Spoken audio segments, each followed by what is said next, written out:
Thank you so much for doing this. I really appreciate it. Absolutely. I'd like to talk. Perfect.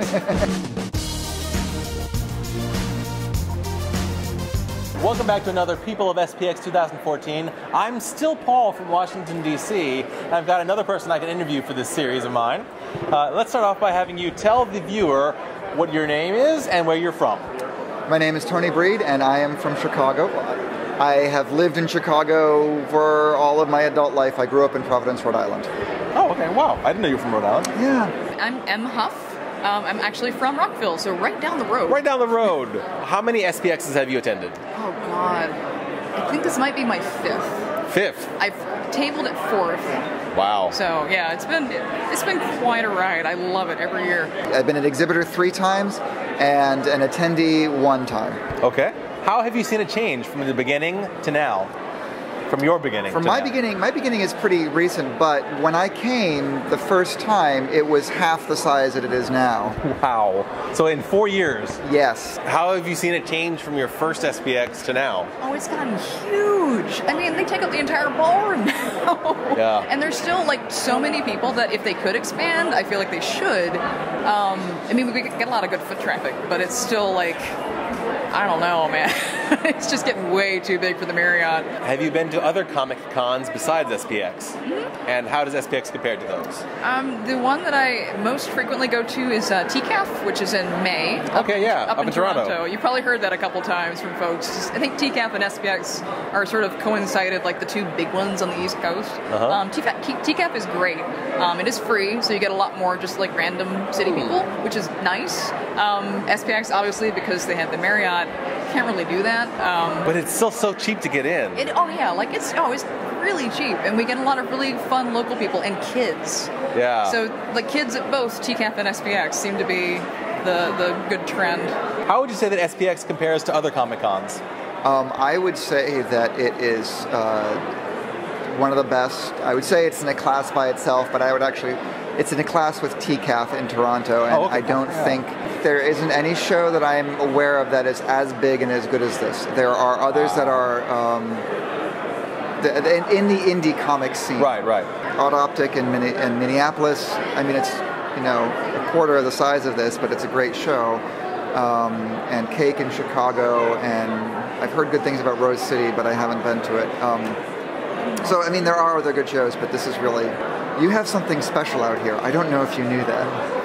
It's hard for me to realize because I'm a lucky local, but every time I talk to somebody from out of state, they tell me this. Yeah, no, people fly in for this show. Not just to exhibit, but actually just to attend the show. I think this and TCAF are 2 big shows that people fly in just to attend the show. Can you tell viewers who are not familiar with your work about your work? Okay. I'm best known for a series I ran for 8 years called Finn and Charlie Are Hitched, which is about a gay married couple and their friends, and it's a slice of life comic and written in kind of a newspaper style. And starting at the beginning of this year, I spun off a sequel, I like to call it, called Muddler's Beat. It's the same characters, it's a different focus. The theme is basically that none of us really know what we're doing. You're just muddling through all the time. That's a good theme. Are you a comics creator or just a reader? Well, I'm both. You're both. Yeah, comics for me is more sort of like a professional hobby more than anything else. I do have a day job. It's nice to be able to do something on the side and have fun with it. And I like to support my friends. So, that's good. And SPX is actually the only show that I've tabled at. Okay. Because it's local for me and it's low barrier to entry. Can you tell people a little bit about your artwork? I am a bird enthusiast, I guess, would be the best way of putting it. I have a couple of new, small, tiny, foldy comics this year about owl mages. Yes. Having hijinks. Owl mages, which should be a continuing series, as everybody says. Yeah, I've had a couple people ask me if I'm going to put anything online or make it a webcomic, and I say every year, like, oh yeah, I'll totally do that, but this year I kind of mean it, so... Wow! That'd be awesome! We'll see. Yeah, I really want to start doing some online stuff. Most of the stuff I make is just foldy, like, mini print stuff, which is fun, but you know, everyone likes webcomics. I like webcomics. So. Yes, I like webcomics. Yeah. Aside from your work, what are some other works that people should check out at SPX? My friend Hani Brush is next to me. She has a new mini out called Sea Legs, and it's adorable. It's about a fish with legs, really cute. Oh. It's her new one this year. My friend Deanna Etchanik online has a lot of new stuff. She has got a new adults-only comic this year called Nights in Amore, which is really good.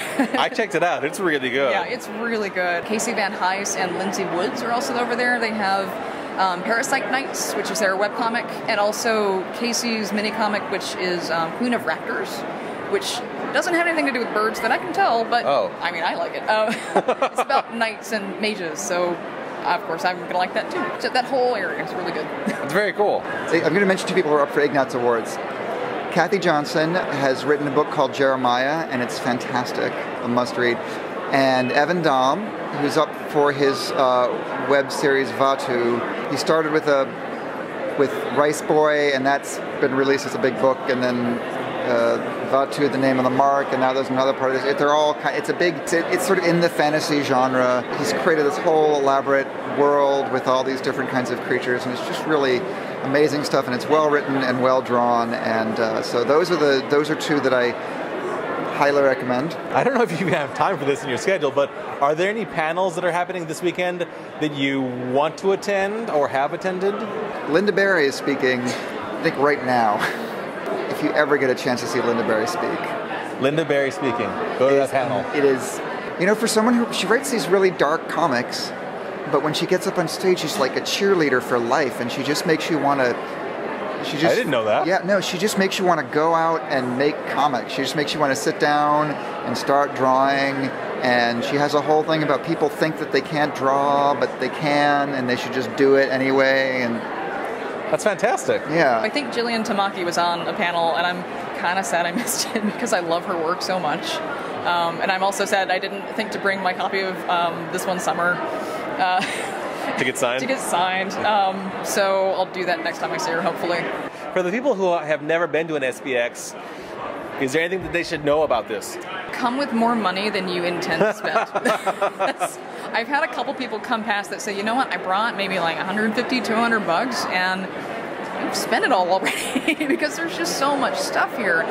Bring comfortable shoes and use the guide. The guidebook is your Bible to just find people. Make a plan before you come, or like look at the exhibitor list before you come and sort of like zero in on the people you want to go see if you have a tight budget.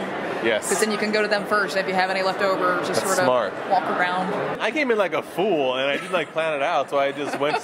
I started from one side of the floor, working through to the other side of the floor, and my money was gone almost immediately. I know that feeling. People who have not attended SPX, is there anything they should know about it? It's kind of big and overwhelming, but it's really, really great. It's got an amazing concentration of great creators.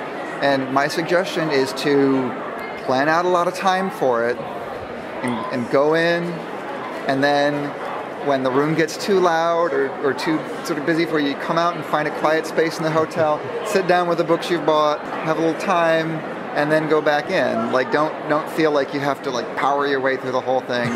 It's supposed to be fun. It is, and it is fun.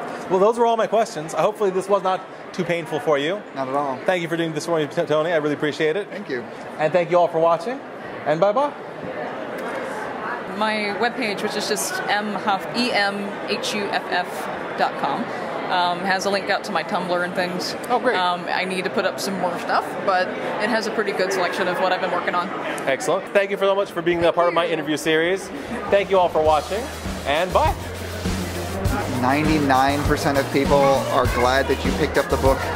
They may hope you'll buy it, but they're not going to be like annoyed if you don't. They'd rather you looked at it and then didn't buy it than that you didn't look at it and then didn't buy it, you know? The one thing we talk about is people who are like, they look at it and they're saying, I'm making my rounds and looking at things first, but I'll be back.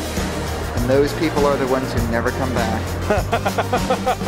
I'm hoping for an Owlmate plushie at one point. I would buy that so fast. I would buy it for myself.